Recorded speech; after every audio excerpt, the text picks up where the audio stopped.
In the spring of 1897, Elena Brooks stepped off the dusty stagecoach at the tiny depot of Prairie Hollow, Wyoming Territory. She carried one worn carpet bag and a creased letter that had traveled with her from a crowded boarding house in Chicago. At 24, she was the daughter of freed people who had moved north after the war between the states. Life in the city offered steady work as a seamstress and laundress, but winters were bitter, wages low, and prospects narrower still. When the advertisement appeared in a church newsletter, "Widower, 32, small ranch, seeks hard-working wife, quiet life, no luxury expected," Elena answered. She had no illusions of romance. Survival was reason enough. People in Chicago who knew of such arrangements spoke of men like Caleb Thorne, poor, solitary, unlucky. Lost his first wife young, one woman whispered, barely scrapes by. You'll work sun up to sundown and pray the rain comes. Elena nodded and packed anyway.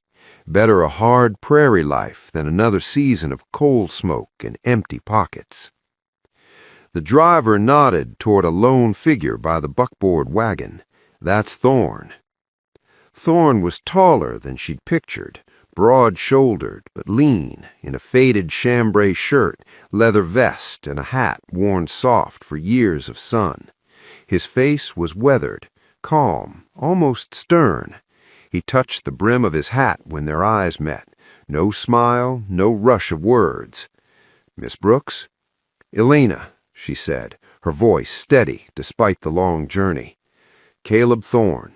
He lifted her bag without asking, placed it in the wagon bed, and offered a calloused hand to help her up. No bouquet, no grand speech, just the creak of springs and the slow rhythm of hooves as they left the depot behind. The ride took nearly 2 hours across rolling gold prairie, wind bending the grass, distant blue mountains unmoved. Caleb spoke little. "Water's short this year. Watch for rattlers after dusk. You'll take the back room till the preacher comes." Elena listened, studying his profile. His hands on the reins were sure, scarred from rope and reins and hard work. She had braced for defeat. Instead, she saw quiet strength. The house surprised her. Not a sagging shack, but solid squared logs, well chinked, with a wide porch shaded by young cottonwoods. A stone chimney stood straight. Behind it, a sturdy barn, corrals, a windmill spinning slow. Chickens scattered at the wagon's approach. A black and white dog trotted up, tail cautious but welcoming. Caleb helped her down. "It ain't fancy," he said, almost an apology. Elena looked around. The yard was raked clean, no clutter of broken tools. A small kitchen garden showed neat rows of lettuce, radish, and carrot tops pushing through. Something eased inside her. Inside smelled of pine, wood smoke, and fresh cornbread.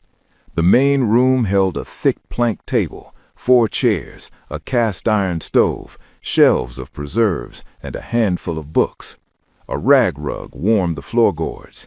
2 doors opened off the room, one to a small bedroom, one to the promised backspace. Caleb set her bag down. "Supper at 6. I'll be in the barn." He left her to settle. That first night, Elena lay on the narrow cot, listening to coyotes in the house breathing.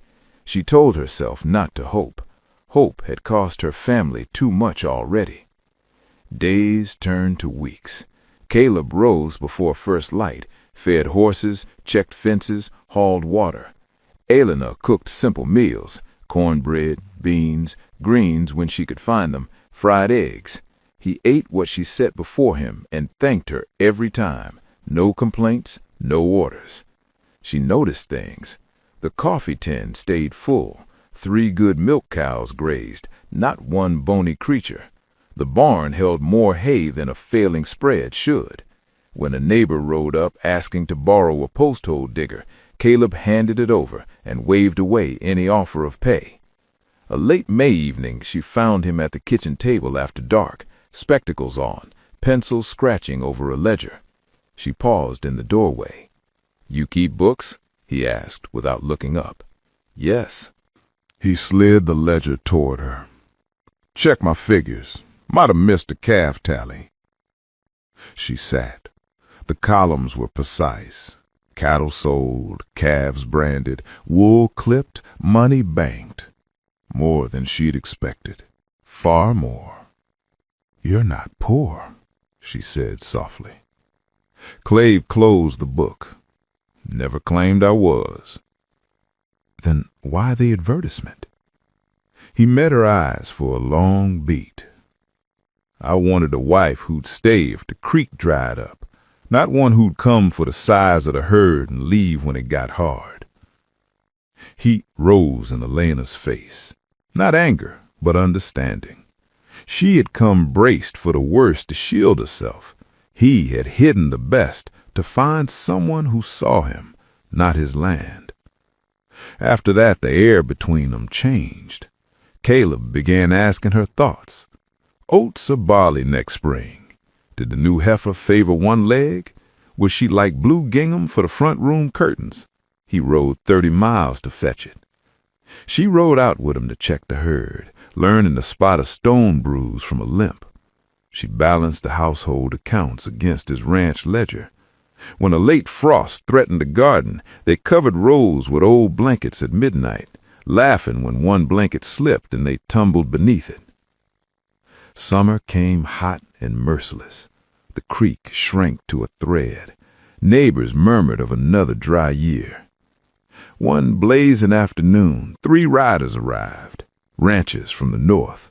Their wells were failing. Their stock was gaunt. Caleb listened, then walked to the windmill and opened the storage tank gate. Water poured clear into the trough. "Take what you need. Bring your buckets." They stared. One man swallowed. "That's your winter reserve." "I've got enough. You don't." Word traveled. Wagons came quietly in the weeks that followed. Caleb never turned anyone away. Elena pumped beside him, filled pails, offered buttermilk when folks looked faint. In their eyes she saw respect, not just for him, but for her, a black woman working shoulder to shoulder with the man they trusted most. It mattered. By autumn, she was no longer the new bride from the East. She was Elena Thorne. When the school teacher took ill, Elena taught the younger children 3 afternoons each week, her voice clear and patient.